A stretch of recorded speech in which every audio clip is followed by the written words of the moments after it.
Salut, salut. Et oui, c'est Rebecca, toujours là pour le défi lecture de la Bible de l'aurore au crépuscule. C'est quoi ce défi? Tu ne sais pas. On lit la Bible de la Genèse à l'Apocalypse 10 minutes tous les jours. C'est tout. C'est aussi simple que ça. Donc, tu peux nous rejoindre. On est dans Ésaïe. Merci Seigneur parce que, encore une fois, Seigneur, je sais que tu vas nous parler aujourd'hui, à chacun personnellement. Tu vas nous aider à comprendre ce que nous allons lire et je sais que tu vas aussi bénir tous ceux qui sont avec moi dans le défi afin qu'on puisse tous arriver au bout en gardant notre motivation au nom de Jésus. Amen. Alors, on attaque direct. Ésaïe 7, verset 23. Il adviendra encore en ce jour-là que tout endroit planté de 1000 ceps de vigne valant 1000 pièces d'argent sera abandonné aux ronces et aux épines. On y pénétrera armé d'arcs et de flèches, car le pays entier ne sera que ronces et épines. On ne passera plus sur les coteaux fertiles qu'on s'enclait à la pioche par peur des ronces et des épines. Les bovins y péteront et les moutons enfouleront le sol. Ésaïe 8. L'Éternel me dit, prends une grande tablette et inscris-y avec un burin ordinaire, Maher Shalalash Baz. Du premier coup, wow. Proche pillage imminent butin. À signification. Je prie pour moi des témoins dignes de foi, le prêtre Uri et Zacharie, fils de Yéberekiaou. Je m'approchai de ma femme, la prophétesse, elle devint enceinte et mit au monde un fils. Et l'Éternel me dit, appelle-le Maher Shalalash Baz. Car avant que l'enfant sache appeler papa, maman, on emportera les richesses de Damas et le butin de Samarie devant le roi d'Assyrie. L'Éternel me parla encore en ces termes.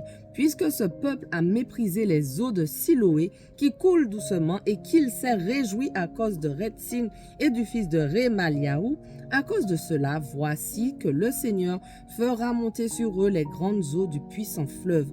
Ce sera le roi d'Assyrie et toute sa puissance. Oui, il sortira partout de son lit et il débordera au-dessus de toutes ses berges. Il pénétrera en Juda, l'inondera et le submergera et lui montera jusqu'au cou et le déploiement de ses flots couvrira toute l'étendue de son pays. Emmanuel. Sonnez l'alarme au peuple, mais vous serez défaits. Prêtez l'oreille, vous les pays lointains. Soyez prêts au combat, mais vous serez défaits. Soyez prêts au combat, mais vous serez défaits. Élaborez toute une stratégie, elle sera anéantie. Concertez-vous sur votre plan, il sera sans effet, car Dieu est avec nous.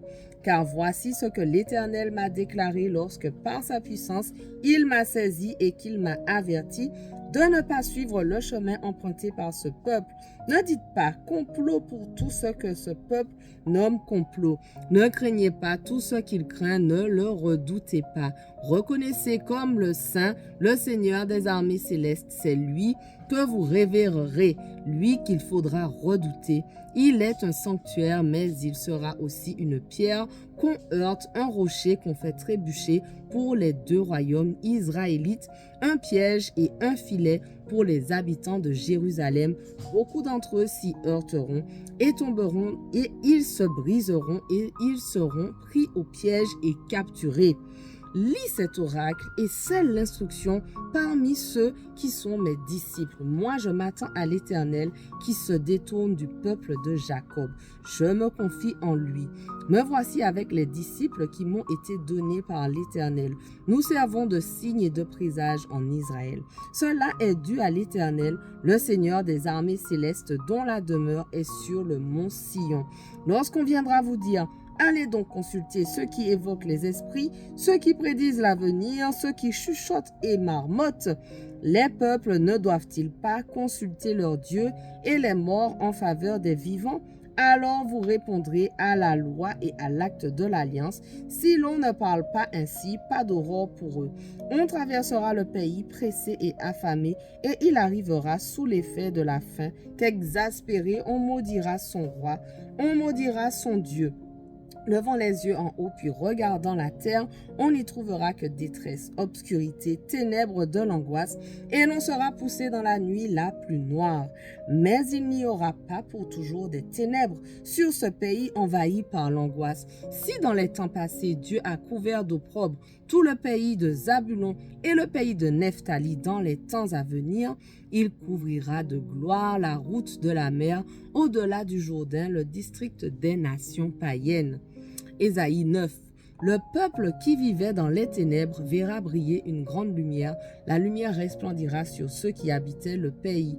Dominé par d'épaisses ténèbres, ô Éternel, tu fais abonder l'allégresse, tu fais jaillir une très grande joie et l'on se réjouit devant toi, tout comme au temps de la moisson ou comme on crie de joie lors du partage d'un butin, car le joug qui pesait sur lui, le bâton qui frappait son dos, le gourdin de son oppresseur, toi, tu les as brisés, tout comme au jour de la défaite de Madian, toute chaussure de guerrier qui martèle le sol et tout manteau que l'on a roulé dans le sang seront livrés aux flammes pour être consumés.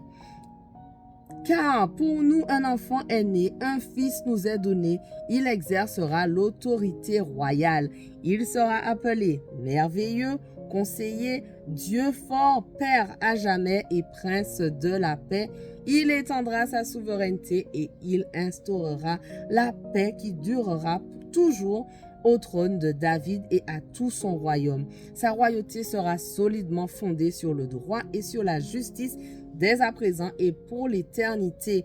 Voilà ce que fera le Seigneur des armées célestes dans son ardent amour. Le Seigneur a lancé un message contre Jacob et il s'abat sur Israël. Le peuple tout entier en aura connaissance. Le peuple d'Éphraïm, les habitants de Samarie qui disent plein d'orgueil et le cœur arrogant, les briques sont tombées mais nous reconstruirons en pierre bien taillée. Les sycomores ont été abattus, nous les remplacerons par des forêts de cèdres. L'Éternel a dressé contre eux les adversaires de Rétzin et il a excité leurs ennemis.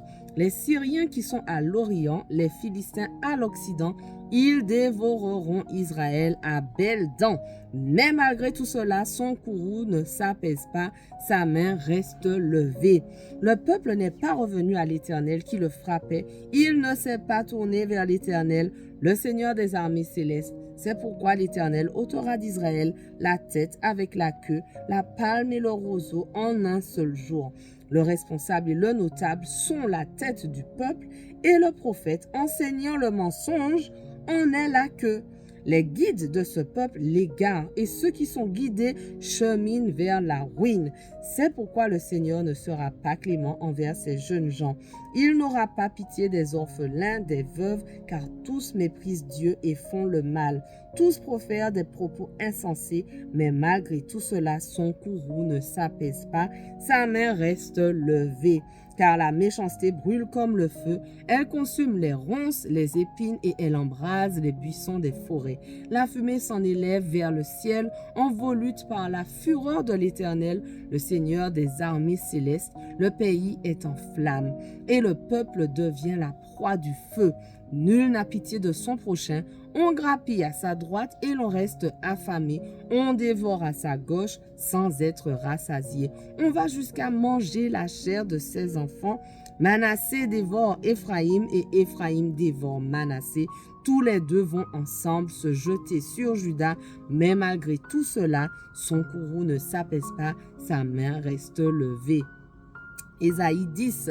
Malheur à ces législateurs qui font des lois injustes et à ceux qui rédigent des décrets qui engendrent la misère pour refuser aux miséreux l'accès au tribunal, pour priver de leurs droits les pauvres de mon peuple, pour dépouiller les veuves et pour piller les orphelins.